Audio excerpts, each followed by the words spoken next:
আজি এটা নতুন ভিডিঅ' লৈ আপোনালোকক স্বাগতম। আজি আমি এইটো ভিডিঅ'ৰ জৰিয়তে আপোনালোকক জনাই দিম যে MLA ফাউণ্ডৰ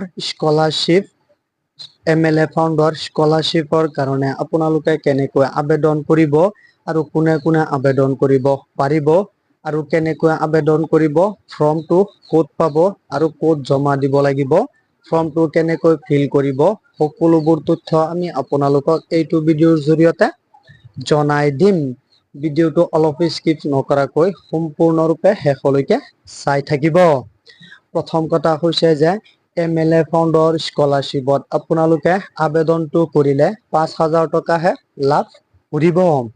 এই 5,000 টকাটো কোনে কোনে লাভ কৰিব আৰু কোনে কোনে আবেদন কৰিব পাৰিব।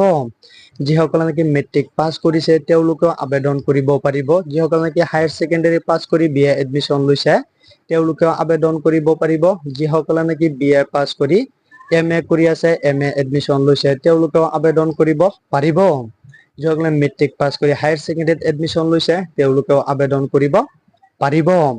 এতিয়া আবেদনটো কেনেকৈ কৰিব আৰু ক'ত জমা দিব লাগিব আৰু ফৰ্মটো ক'ত পাব, সকলোবোৰ তথ্য আমি আপোনালোকক এইটো ভিডিঅ'ৰ জৰিয়তে জনাই দিম। প্ৰথমতে আপোনালোকে জানি লওক যে আপোনালোকে ডকুমেণ্টছ খিনি কি লাগিব। যদি আপোনালোকে মেট্ৰিক পাছ কৰিছে তেনেহলে মেট্ৰিক পাছৰ এডমিট কাৰ্ডটো লাগিব আৰু আপোনাৰ চাৰ্টিফিকেটটো লাগিব। আৰু যিখন কলেজত এডমিশ্যন লৈছে সেই কলেজৰ পৰা এটা চিগনেচাৰ আনিব লাগিব। পিছত আপোনালোকে ক'ত জমা দিব লাগিব এইখিনি আমি আপোনালোকক পিছত জনাই দিম। তাৰ আগতে আপোনালোকক দেখুৱাই দিওঁ যে ফৰ্মটো আপোনালোকে কেনেকৈ ডাউনলোড কৰিব আৰু কেনেকৈ ফৰ্মটো ফিল কৰি ক'ত জমা দিব লাগিব। তেতিয়াহ'লেহে আপোনালোকে 5,000 টকাটো লাভ কৰিব। সেইখিনি প্ৰথমতে আমি আপোনালোকক দেখুৱাই দিওঁ। পিছত আপোনালোকে ক'ত জমা দিব, কি ডকুমেণ্টছৰ সৈতে জমা দিব এইখিনিও আমি আপোনালোকক জনাই দিম। যদি আপুনি MLA ফাউণ্ডৰ স্কলাৰশ্বিপ লাভ কৰিব বিচাৰে তেনেহলে আপোনালোকে এইটো ভিডিঅ'ত ধৈৰ্য সহকাৰে শেষলৈকে চাই থাকিব। তেনেহলে বলক আমি আপোনালোকক দেখুৱাই দিওঁ কেনেকৈ ফৰ্মটো ফিল কৰিব লাগে। MLA ফাউণ্ডৰ স্কলাৰশ্বিপৰ এইটো ফৰ্ম হয়। ফৰ্মটো ক'ত পাব ভিডিঅ'ৰ লাষ্টত আমি আপোনালোকক দেখুৱাই দিম। এতিয়া কথা হ'ল ফৰ্মটো কেনেকৈ ফিল কৰিব। ইয়াত চাব পাৰিছে নেম অফ এপ্লিকেণ্ট। প্ৰথমতে ইয়াত আপোনালোকৰ নামটো লিখিব লাগিব। কেপিটেল লেটাৰত আপোনাৰ নিজৰ নামটো লিখিব লাগিব। 2 নম্বৰটোত দিয়া আছে ডেট অফ বাৰ্থ। আপোনাৰ ডেট অফ বাৰ্থটো এইটো ঘৰত আপোনালোকে লিখি দিব লাগিব। তৃতীয়টো আছে ইয়াত আপোনাৰ জেণ্ডাৰ, মেল ফিমেল আদাৰ্ছ কোনটো হয় ইয়াত আপোনালোকে টিক মাৰ্ক কৰি দিব লাগিব। ইয়াত চাব পাৰিছে যে গাৰ্জেন নেম, আপোনাৰ দেউতা অথবা আপোনাৰ মাকৰ নামটো এইটো ঘৰত লিখি দিব লাগিব। ইয়াত চাব পাৰিছে গাৰ্জেন, ইয়াত আপোনাৰ দেউতাকে কি কৰে এইটো আপোনালোকে ইয়াত দি দিব লাগিব। যদি কৃষি কাম কৰে তেনেহলে ফাৰ্মাৰ দিব লাগিব, অথবা কিবা চাকৰি কৰে যিটো কাম কৰে সেইটো ইয়াত আপোনালোকে দি দিব লাগিব। তো ইয়াত চাব পাৰিছে, ইয়াত 5 নম্বৰত চাব পাৰিছে যে এড্ৰেছ ইন ফুল। ইয়াত আপোনালোকৰ ডিষ্ট্ৰিক্টৰ নামটো লিখি দিব। ইয়াত আপোনাৰ চাৰ্কুলৰ নামটো লিখি দিব লাগিব। ইয়াত আপোনাৰ চাব পাৰিছে যে প্ৰিন্সিপালিটি, ইয়াত আপোনালোকে লিখি দিব লাগিব। ইয়াত আপোনাৰ ব্লকৰ নামটো লিখি দিব লাগিব। ইয়াত আপোনাৰ GP নামটো লিখি দিব লাগিব। ইয়াত আপোনালোকৰ ৱাৰ্ড নম্বৰটো লিখি দিব লাগিব। ইয়াত এজ নম্বৰটোত চাব পাৰিছে পোষ্ট অফিচ, ইয়াত আপোনাৰ পোষ্ট অফিচৰ নামটো লিখি দিব লাগিব। ইয়াত আপোনাৰ ভিলেজ, ইয়াত আপোনাৰ গাঁৱৰ নামটো লিখি দিব লাগিব। ইয়াত চাব পাৰিছে লোকেলিটি, ইয়াতো আপোনাৰ গাঁৱৰ নামটো লিখি দিব লাগিব। আয়ত চাব পাৰিছে পুলিচ ষ্টেচন, ইয়াত আপোনাৰ পুলিচ ষ্টেচনৰ নামটো, থানাৰ নামটো লিখি দিব লাগিব। ইয়াত চাব পাৰিছে আপোনাৰ পিন কোড, আপোনাৰ যিটো পিন কোড হয় সেই আপোনাৰ এৰিয়াৰ সেই পিন কোডটো এইটো ঘৰত আপোনালোকে দি দিব লাগিব। আৰু ইয়াত আপোনাৰ পাছপোৰ্ট সাইজ এখন ফটো লগাব লাগিব। 6 নম্বৰত দি আছে আপোনাৰ কাষ্ট, আপোনাৰ কোনটো কাষ্টৰ হয়, জেনেৰেল হয় না OBC হয়, ST হয়, যিটো হয় সেইটো কাষ্টত আপোনালোকে টিক মাৰ্ক কৰি দিব। 8 নম্বৰত চাব পাৰিছে ৰিলিজিয়ন, ইয়াত আপোনালোকে হিন্দু হয় নে মুছলিম হয়, খ্ৰীষ্টান হয়, যিটো হয় সেইটোত আপোনালোকে টিক মাৰ্ক কৰি দিব লাগিব। ইয়াত চাব পাৰিছে 9 নম্বৰত আপোনালোকে মোবাইল নম্বৰটো লিখি দিব লাগিব। ইয়াত চাব পাৰিছে বেংক এণ্ড পান ডিটেইলছ, ইয়াত আপোনাৰ এইখিনি আপোনালোকে শুদ্ধকৈ ফিল কৰিব লাগিব, কিয়নো আপোনাৰ টকাটো আপোনাৰ বেংকতহে সোমাব।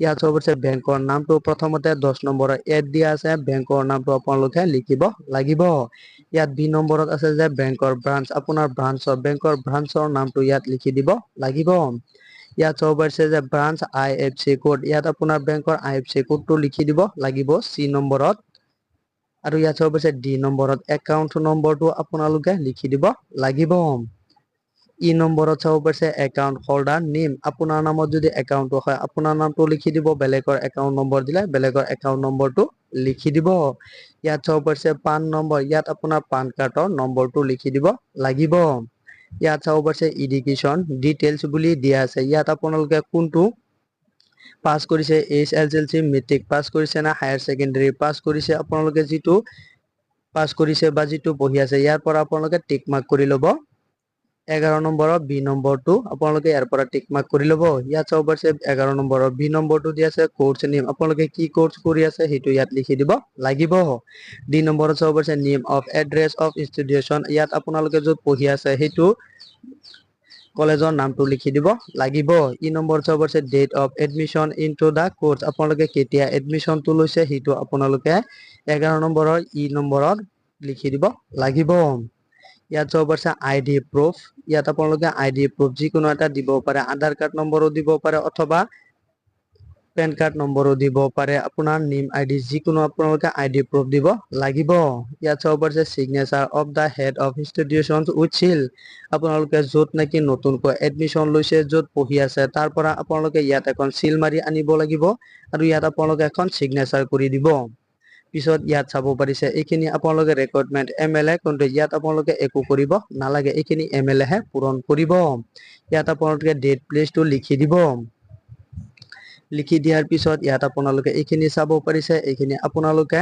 একো কৰিব নালাগে এইখিনি MLA হে ফিল কৰিব এতিয়া কথা হ'ল আপোনালোকে এইখিনি এটো ফৰ্ম আপোনালোকে ফিল কৰি ইয়াৰ সৈতে আপোনালোকে ডকুমেন্টস আপোনাৰ সাৰ্টিফিকেট এডমিট কাৰ্ড আপোনাৰ Aadhaar card bank account bank পাছবুকটো জেৰক্স কৰি আপোনালোকৰ গাঁৱৰ যেটো পঞ্চায়ত হয় পঞ্চায়তৰ যিজন প্ৰেসিডেন্ট হয় তেওঁৰ হাতত দিব লাগিব তেওঁহে MLA ৰ ওচৰত লৈ যাব আৰু তেতিয়াহে আপোনালোকে টকাটো লাভ কৰিব এতিয়া এইটো ফৰ্ম আপোনালোকে ক'ত পাব আপোনালোকৰ মোবাইলত যিকোনো এটা ব্ৰাউজাৰ ওপেন কৰি তাত গৈ আপোনালোকে সাৰ্চ কৰি দিব যে MLA স্কলাৰশ্বিপ ফৰ্ম বুলি আপোনালোকে লিখি দিব তাত আহি যাব PDF আহি যাব তাৰ পৰা আপোনালোকে ডাউনলোড কৰি ফৰ্মটো ফিল কৰি পিছতহে জমা দিব লাগিব তেতিয়াহে আপোনালোকে 5000 টকাটো লাভ কৰিব